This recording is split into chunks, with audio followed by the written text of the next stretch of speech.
नमस्कार. भटकंती आणि बरंच काही मध्ये तुमचं मनापासून स्वागत आहे. आता आपण आहोत मुंबादेवीच्या देवळामध्ये.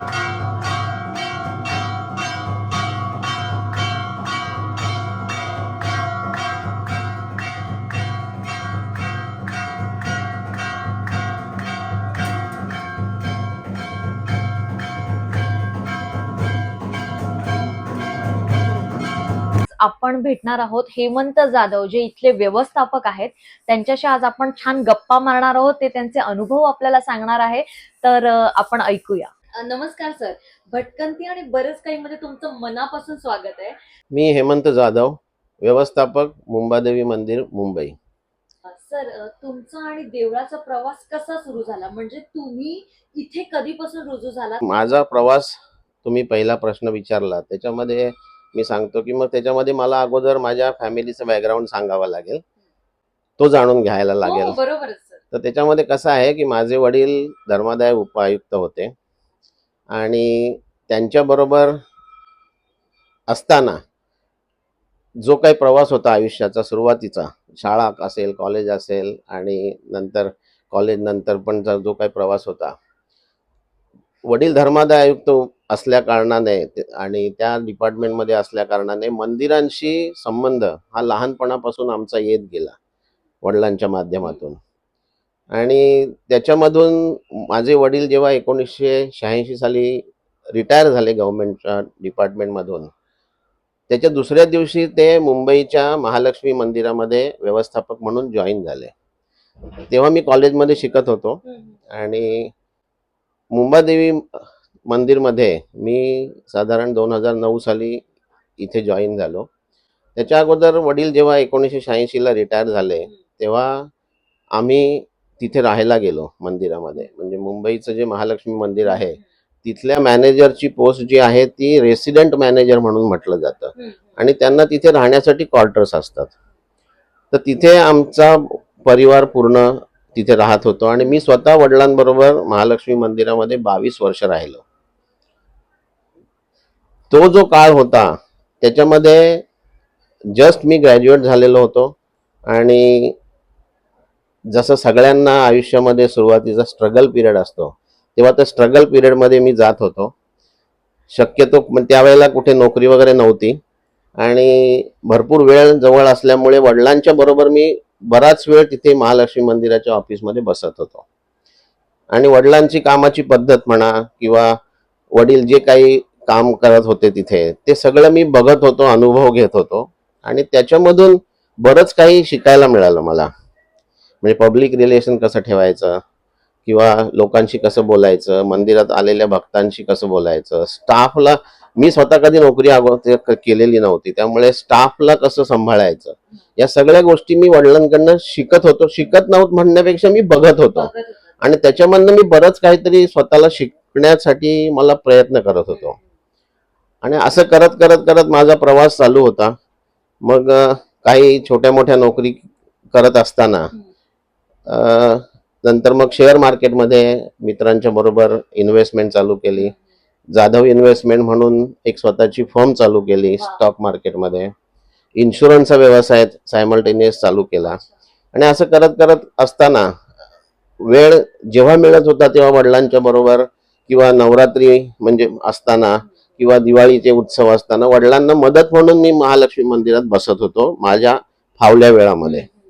पण त्याच्यामधनं बरंच काही शिकायला मिळत होतं त्यामुळे मी तिथे वेळ देण्याचा नक्कीच प्रयत्न करत होतो. आणि ते करत असताना 2009 साली मुंबादेवी मंदिराची पेपरमध्ये ॲडव्हर्टाईज होती की त्यांना मॅनेजर हवाय आणि त्या ॲडव्हर्टाईजमध्ये मी ॲप्लिकेशन करून माझे 3 इंटरव्ह्यू झाल्यानंतर मी इथे सिलेक्ट झालो आणि 16 जानेवारी 2009 साली मी इथे व्यवस्थापक म्हणून मी जॉईन झालो.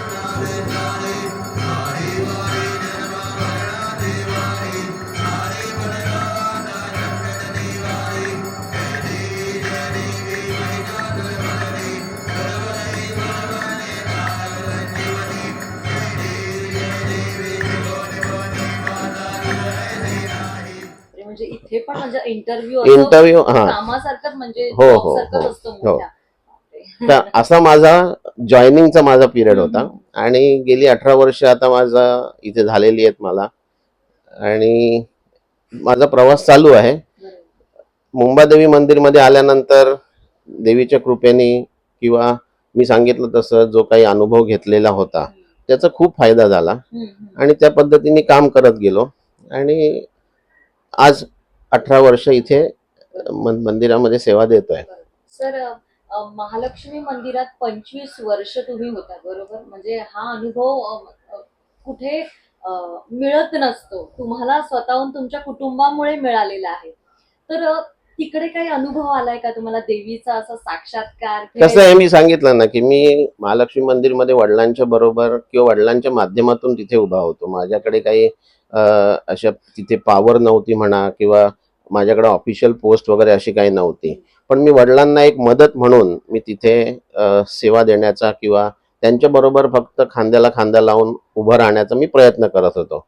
पण त्यातून मी फक्त शिकत गेलो. आणि कसं आहे की तिथून 22 वर्ष मंदिरात राहिल्यामुळे तिथे मंदिरामध्ये रोज सकाळी घरातनं बाहेर निघताना दर्शन घेणं हे एक म्हणजे आयुष्यामध्ये तिथे शिकायला मिळालं की बाबा ह्याच्या अगोदर कधी माणूस रोज देवळात जात नसतो.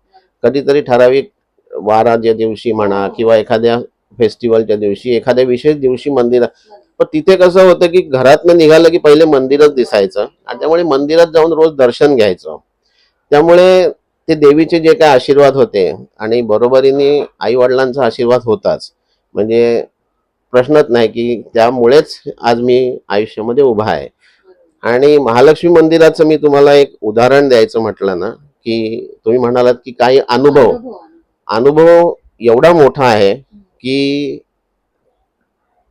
शब्दात वर्णन करणं फार डिफिकल्ट आहे त्याच्यात.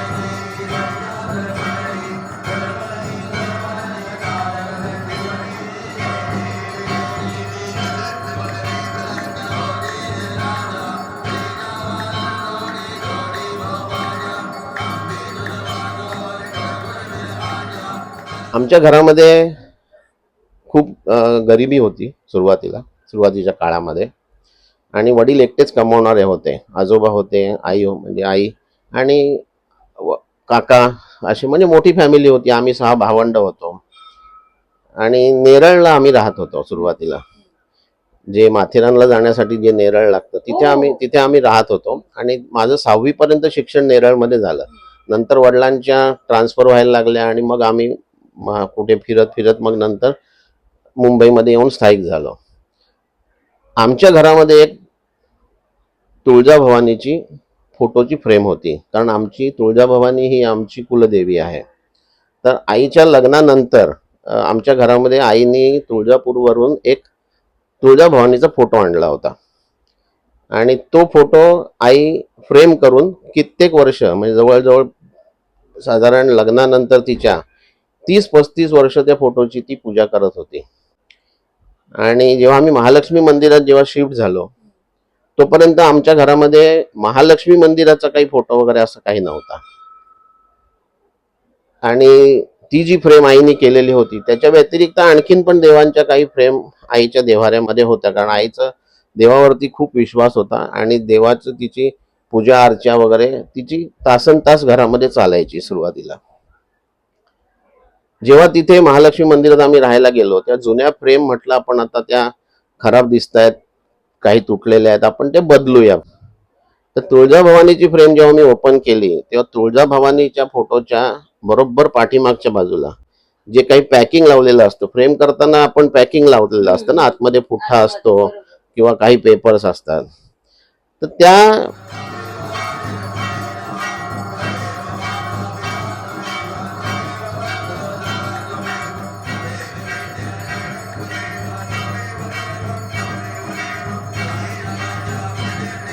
तुळजाभवानीच्या फोटोच्या बरोबर पाठीमागे महालक्ष्मीचा एक फोटो होता. म्हणजे सिंगल कलर मधला फोटो, लाल कलरचा महालक्ष्मीचा फोटो त्या तुळजाभवानीच्या फोटोच्या पाठीमागे होता.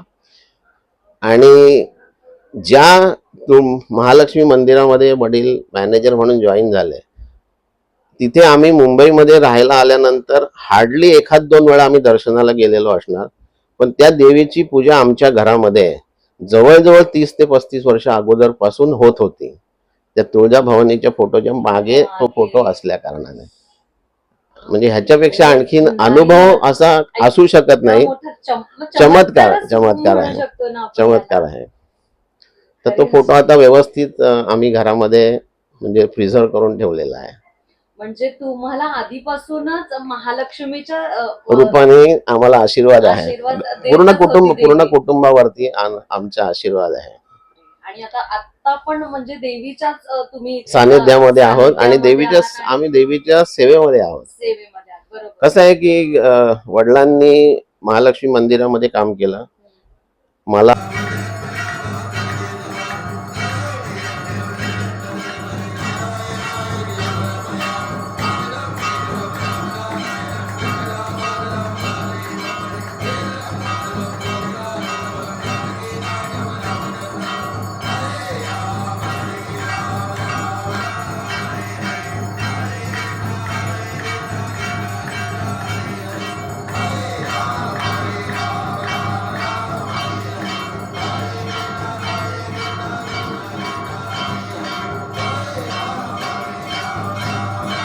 मी ऐकते चमत्कार म्हणजे कमालच आहे हे. म्हणजे तुम्हालाही माहिती नव्हतं की देवीचा फोटो कोणालाच माहिती नव्हतं. माझ्या आईला सुद्धा माहिती नव्हतं, वडिलांना सुद्धा माहिती नव्हतं. आणि कसं असते, मी आणखीन एक गोष्ट सांगतो तुम्हाला की माझे वडील धर्मादाय आयुक्त असल्या कारणाने बऱ्याच लोकांशी त्यांचे संपर्क होते. माझ्या वडिलांचा पब्लिक रिलेशन प्रचंड होता. म्हणजे आपण सगळ्यांनी साधारण गगनगिरी महाराजांचं नाव ऐकलेलं असेल. तर मी तुम्हाला सांगतो ना की वडिलांचं रिटायरमेंट जेव्हा झाली ना, तेव्हा मुंबईमध्ये वडिलांचं कुठलंही घर नव्हतं. आम्ही म्हणजे वडील आयुष्यभर गव्हर्नमेंट क्वार्टर्स मध्येच राहिले. आणि काय झालं, गगनगिरी महाराजांकडे बाबांचं नेहमी जाणं येणं होतं. कसं असतं की आपण कसा विश्वास ठेवतो आपल्या गुरुवर, ते महत्वाचं असतं. आणि गुरुचे शब्द जे असतात ना, ते खूप महत्वाचे असतात. गुरु नेहमी कमी बोलतात, पण त्याच्यामधनं आपण भरपूर काहीतरी शिकायचं असतं. गगनगिरी महाराजांनी माझे वडील रिटायर व्हायच्या 5 ते 6 वर्ष अगोदर बाबांना एकदा सांगितलं होतं माझ्या की जाधव साहेब, तुम्ही रिटायरमेंट नंतर कुठेतरी समुद्र किनारी जाऊन राहाल, असं सांगितलं होतं. हे जेव्हा त्यांनी सांगितलं तेव्हा बाबा घरी आले आणि आईला म्हणाले की गगनगिरी महाराज आज असं म्हणाले की जाधव साहेब, तुम्ही रिटायरमेंट नंतर समुद्र किनारी जाऊन राहाल. तर मुंबईमध्ये आम्ही राहत असताना गव्हर्नमेंट क्वार्टर्स मध्ये होतो, समुद्र काही जवळ नव्हता. त्यामुळे बाबांना असं वाटत होतं की आपण कुठेतरी रायगड जिल्ह्यामध्ये कुठं अलिबाग जाऊन असं कुठेतरी स्थायिक होऊ समुद्र किनारी. पण तुम्हाला सांगतो ना, म्हणजे त्यांचे गगनगिरी महाराजांचे शब्द इतके तंतोतंत खरे झाले आमच्या आयुष्यामध्ये किंवा बाबांच्या आयुष्यामध्ये की बाबा माझे 28 फेब्रुवारी 1986 ला रिटायर झाले आणि नेक्स्ट डे 1 मार्च 1986 रोजी महालक्ष्मी मंदिरात जॉईन झाले. तिथे क्वार्टर मिळाली आणि ते क्वार्टर अशी होती की समुद्राच्या भरतीचं पाणी बिल्डिंगला लागायचं. इतकं तंतोतंत सगळ्या गोष्टी होणं हे कसं आहे, गुरूंचे आशीर्वाद आणि त्यांनी दिलेला शब्द आपल्या भक्ताला हा तंतोतंत त्यांनी खरा केला. बरोबर. तर हे 2 महालक्ष्मी मंदिरचे माझे अनुभव आहेत. आणि ह्याच्यापेक्षा म्हणजे जगात दुसरं काहीच नाही. आणि या गोष्टी फक्त विश्वासावरती अवलंबून असतात. असं आणि ह्या सगळ्या प्रवासातून मी 2009 साली मुंबादेवी मध्ये जॉईन झालो. कारण आम्हाला असं वाटतं की तुमची पारंपरिक म्हणजे कुटुंब असल्यामुळे तुम्हाला इथे सेवा करण्याच्या मुभा मिळालेली आहे. बरोबर. तर आता तुमच्याकडून आम्हाला कळते की इथे इंटरव्ह्यू पण होता. तर काय अनुभव होता इंटरव्ह्यूचा? म्हणजे नाही, इंटरव्ह्यू मध्ये कसं होतं की मुंबादेवी मंदिर मध्ये 9 ट्रस्टी असतात आणि त्याच्यापैकी 3 ट्रस्टींनी माझे वेगवेगळे इंटरव्ह्यू घेतले होते. म्हणजे पहिले एका ट्रस्टीने घेतला, मग त्यांनी सांगितलं की ह्या ट्रस्टींकडे जा, मग त्यांनी पण इंटरव्ह्यू घेतला, मग तिसऱ्यांकडे. असं तिघांनी वेगवेगळे इंटरव्ह्यू माझे घेतले, वेगवेगळ्या अँगलनी. प्रत्येकाचे विचार वेगवेगळे असतात, त्यामुळे विचारणारे प्रश्न वेगवेगळे होते. पण मी सांगितलं तसं की देवांचे आशीर्वाद होते, आईबाबांचे आशीर्वाद होते आणि बरंच अनुभव घेऊन मी आलो होतो. त्यामुळे त्यांनी केलं सिलेक्ट मला. आणि सुरुवातीच्या काळामध्ये नो डाऊट की नोकरी नवीन म्हटली की थोडासा त्रास होतो. सुरुवातीला खूप त्रास झाला, कारण सुरुवातीला इथे संपूर्णपणे काम जे होतं ते गुजरातीमध्ये होतं. म्हणजे इवन अकाउंट्स पण गुजरातीमध्ये होतं. हां, पण जसं जसं मग मी आल्यानंतर मग कॉम्प्युटराइज मध्ये सगळं बदलत गेलं आणि ते सगळं म्हणजे देवी साथ देत गेली खरं सांगायचं तर. म्हणजे ट्रस्टींनी तर नक्कीच साथ दिली, विश्वास ठेवला. जसं जसं मी काम करत गेलो तसं तसं ट्रस्टींनी खूप साथ दिली मला. आणि मग ते गुजरातीमधनं सगळं शिफ्ट करून सगळं इंग्रजीमध्ये आलं आणि मग मग पुढे प्रवास सुरळीत चालू झाला. तुम्हाला हवं तसं हा, देवीने सगळं करून घेतलं. सुरळीत करून तर आणि दिलं आणि तुमच्याकडे. त्याचं श्रेय मी फक्त देवीलाच देतो, देवीला देतो. कारण तिला हवं होतं की मी इथे सेवा करावी म्हणून मी आज टिकलेलो आहे. नाही तर सुरुवातीच्या काळामध्ये जसं सगळ्यांना स्ट्रगल असतो तसं मला खूप म्हणजे इथे स्ट्रगल झाला, पण देवीच्या कृपेने निभावून निघालं. म्हणजे तुम्ही आम्हाला तुमचा एक अमूल्य वेळ दिलाय आज, त्याच्यासाठी खूप खूप धन्यवाद सर. तुम्ही पण जर मुंबादेवीचे भक्त असाल किंवा कुठल्याही देवीचे भक्त असाल तरी आम्हाला एक अनुभव तुमचा शेअर करा. आणि हा तुम्हाला व्हिडिओ कसा वाटलाय तर नक्की आम्हाला कळवा, कारण सर आज आमच्याकडे आलेले आहेत आणि सरांनी आपल्याला वेळ दिलेला आहे. तर हा खूप मोठा दिवस आहे आणि मुळात चैत्र उत्सव सुरू आहे देवीचा, आणि चैत्र उत्सवाच्या दिवशी मला या देवळात यायला मिळालं. सर खूप खूप धन्यवाद, तुमचे मनापासून धन्यवाद.